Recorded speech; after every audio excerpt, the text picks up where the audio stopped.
ropafadza shechi haifanira kutamba akatenga mabhazi ekupa masowe sowe kunopaka mabhazi manyowani vanopa masowe nokuti kuna akaropafadzwa within machechi avo akaziva kuti kana Mwari andipa hama dzangu vanofanira kutambudzika kunamata.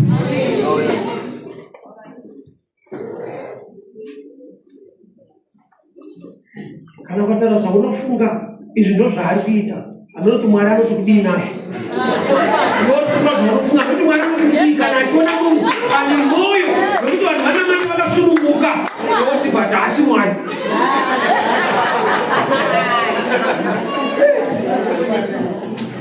munhu asvika palevhe yekurangarira nevafundisi vepentakostal isusuwo zvedu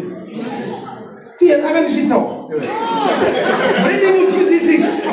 handisi postongai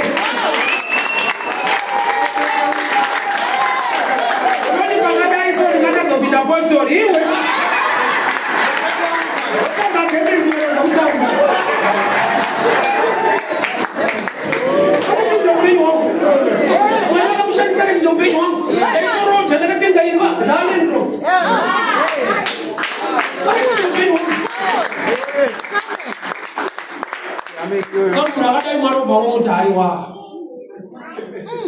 ropafadza vavo ngaine chikamu chokuti vanhu vanotenda Mwari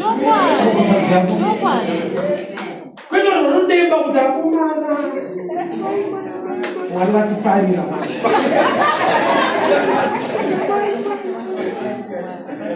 kuzwa mwoyo hama dzako ivhiri mukunamata Mwari kuenda